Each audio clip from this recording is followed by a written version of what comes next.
Homélie numéro 52. Des désirs déréglés et de la résignation. Ce qu'il y a de plus beau dans l'homme et de plus idéal, c'est le désir. Il s'élève, il monte du cœur comme un parfum qui grise ou un vin qui enivre. C'est une aspiration de l'âme vers le bonheur.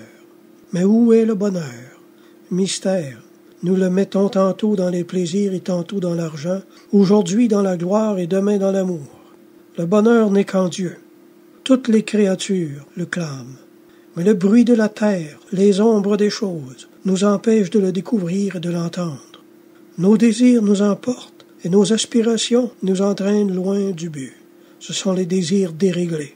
Ils naissent de nos illusions et se nourrissent des rêves de l'imagination. Cette faculté est une de celles qui ont le plus besoin d'être réglées dans la vie spirituelle, comme, hélas, souvent dans la vie pratique. Comment la régler?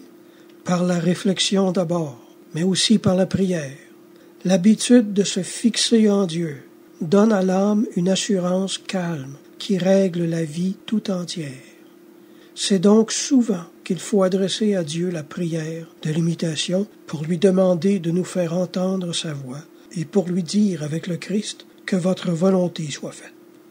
La résignation est une vertu qui découle de la force. À première vue, cela peut sembler contradictoire, mais en examinant de près, il est assez clair que c'est la force seule qui nous rend résignés.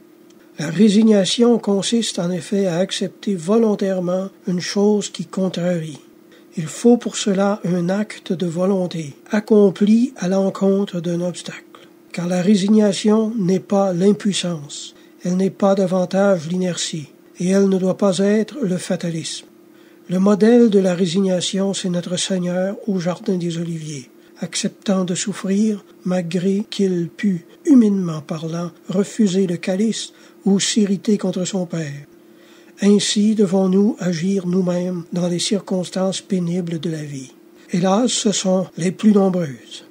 La résignation chrétienne épure l'âme, l'élève et la transforme en Dieu. Il faut s'efforcer de paraître content aux yeux des personnes qui nous entourent, même dans les souffrances. Seigneur, si vous le voulez ainsi, qu'il soit fait ainsi, toujours. Amen.